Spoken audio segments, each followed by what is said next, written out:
everyone.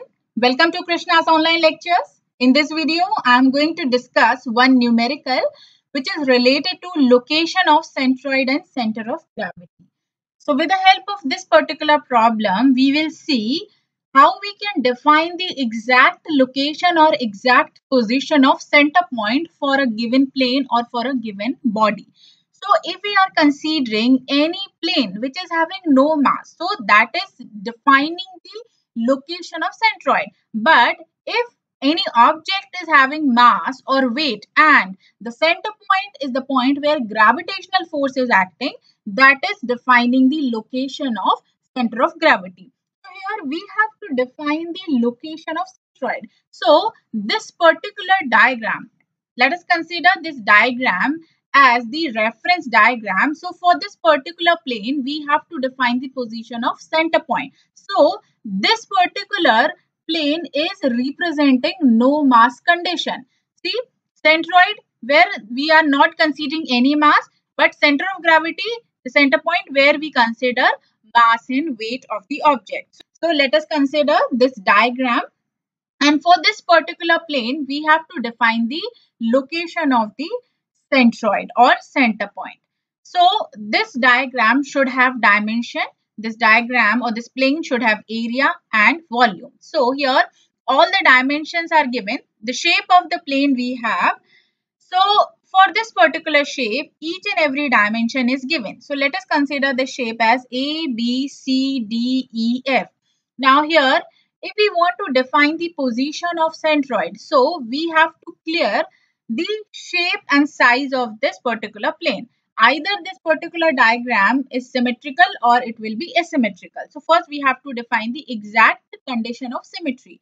So symmetry we can define about x-axis and y-axis or about one reference point.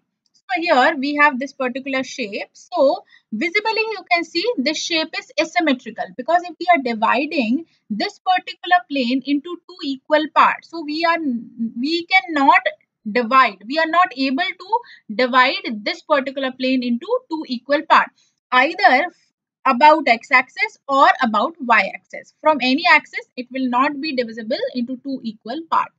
So if we define the location of the centroid, so centroid can be within the boundary of the plane or it can lie outside the boundary of the plane. And that location of the centroid we generally define by the coordinate point. That coordinate point we defined with respect to one reference axis or with respect to one reference point. So here let us consider two axes as x-axis and y-axis. So here we have two axes. Now here we are defining the imaginary position of the centroid. So let us consider the intersection of these two axes is the position of centroid. Now we don't know the exact position of the centroid. So first we have to set one reference point or one reference axis to define the position of G, because basically we generally define this G by coordinate points x bar and y bar. But these 2 points x bar and y bar should be about this these two terms are representing a particular distance of this point G from y-axis and from x-axis. So this x bar we generally define from y-axis and this y bar we generally define the distance from x-axis. So what we will do, first we will define the reference line or reference point. So let us consider this point A as reference point. So about this particular point A, we can define the position of G. So here we don't know the exact dimension. So what we will do, we will see here this particular plane is the combination of number of line or number of planes. So let us consider this particular line AB as the reference line. So this line is parallel to x-axis. So we will see this point as the reference point. So this AB line we will consider as the reference line and this should be parallel to x-axis. Now here we are considering another line AF. So this AF we are considering parallel to y-axis. So this AF we can also take as the reference line. So here we are considering one reference point and two reference line. And with respect to these references, we will define the position of x bar. Now let us see.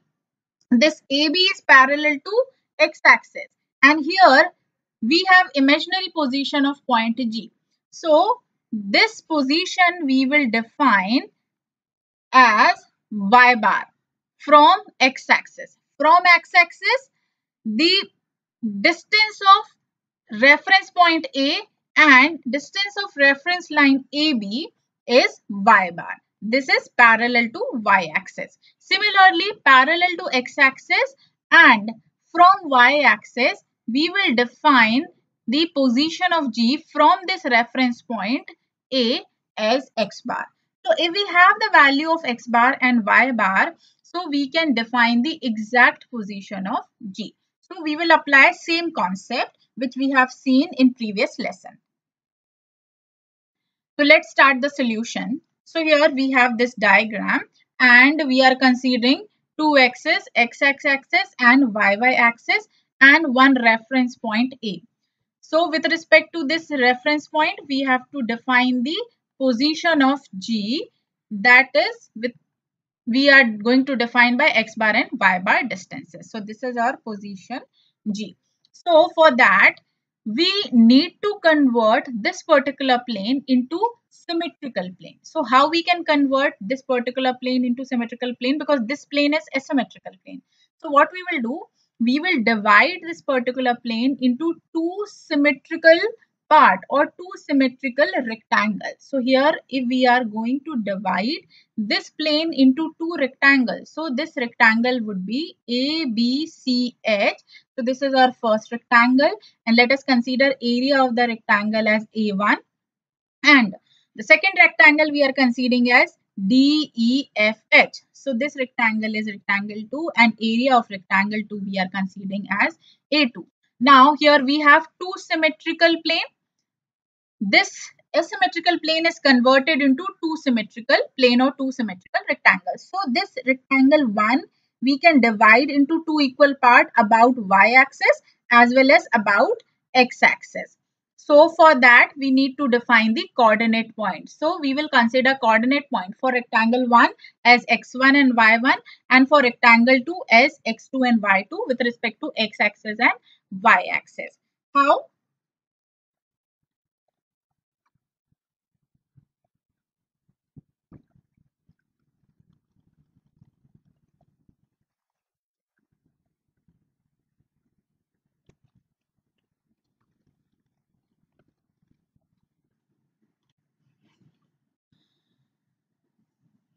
So here first we will define the centroid for these two rectangles. So let us consider the centroid of rectangular 1 is G1 and the centroid for rectangle 2 as G2. So we have to define the position of G1 and G2 with respect to reference point. This A we are considering as reference point. So let's define the position of G1 and G2. Then after we will apply the formula to locate the exact position of combined centroid for this plane.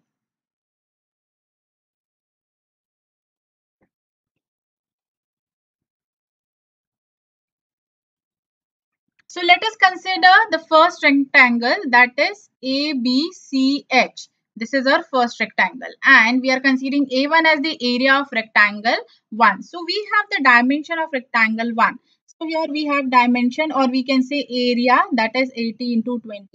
80 mm into 20 mm. So we can easily define the area of rectangle 1, that is 80 into 20, that is equals to 1600 mm square. Now we have the area. Now, if we define the location of centroid for this particular rectangle ABCH, that is G1. So, G1 we can define with respect to reference point A. So, let us consider from reference point A, the distance is x1. And from reference point A, the distance parallel to y-axis or from x-axis, it is y1. So this G should lie at the midpoint, because for rectangular surface or for rectangular plane, we can define the location of G by half of the distance or half of the depth or half of the width. So this G should lie either at 80 by 2 mm or at 20 mm. This parallel to y-axis and this x1 should be parallel to x-axis.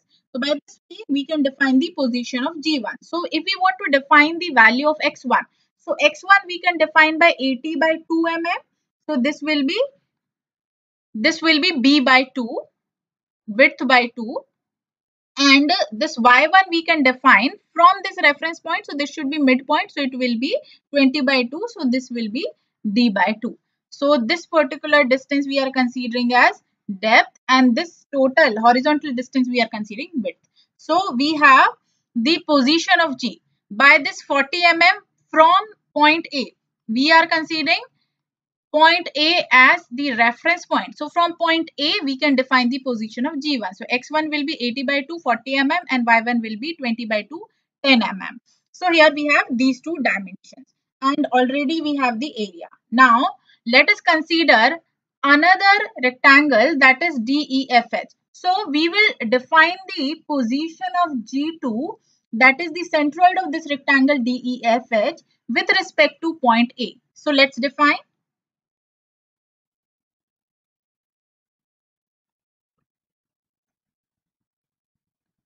So here we are considering this G2 as the position of centroid for this rectangle DEFH. Now first we will define the area of the rectangle. So we have the dimension.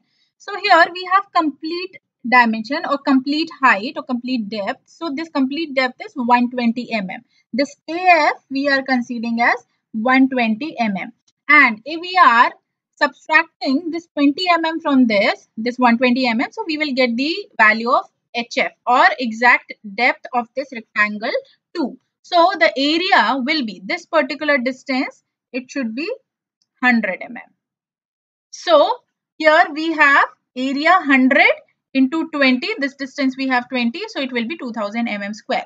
Now we want to define the location of G. So with respect to this reference point, we will define the location of G. So parallel to x-axis, it should be at the midpoint, and this particular distance we will consider as x2.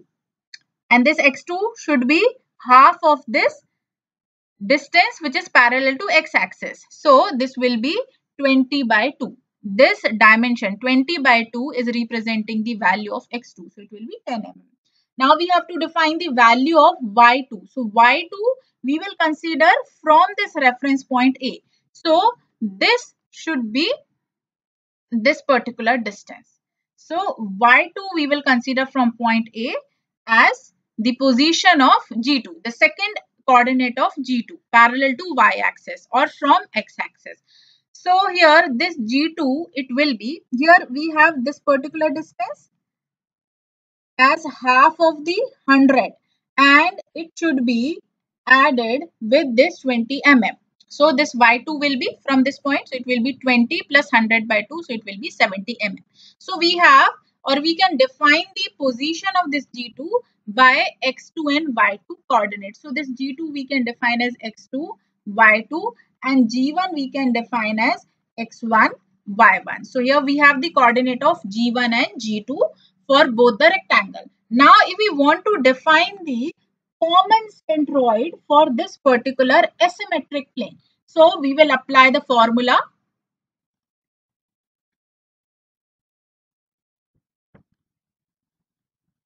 So here, as I explained already these formula in previous lessons, so G we can define on the basis of exact value of x bar and y bar. So x bar, it is represented by formula summation of ax by a, or this will be summation of a, and y bar will be summation of ay by summation of a, where this x bar we can define by summation of ax. So here we have two sections only, rectangle 1 and rectangle 2. So this formula should be a1x1 plus a2x2, and it should be divided by a1 plus a2 because here we have two areas. Similarly, y bar will be a1y1 plus a2y2 because of two rectangles divided by a1 plus a2. So if we are going to put the values of a1x1, a2x2, a1y1, a2y2 and a1 plus a2, so we can easily define the position of G with respect to these two values X bar and Y bar.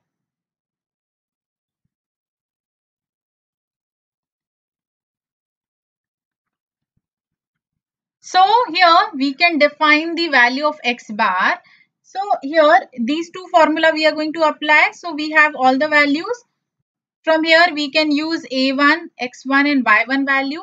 And from here we can use A2, X2 and Y2 values.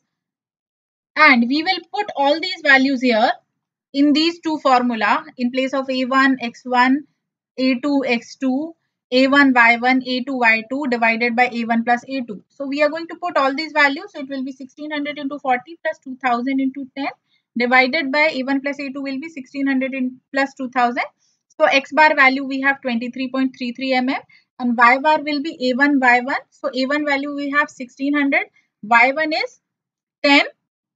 Here Y1 value we have 10 and Y2 value we have 70 from here. So if we are going to put all these values, we will get the value of Y bar as 43.33 mm. So this G X bar Y bar, it will be G, it will be 23.33 and second one is 43.33. These coordinates are representing the value of G. So G at whatever point we are considering from reference point, we are considering A as the reference point.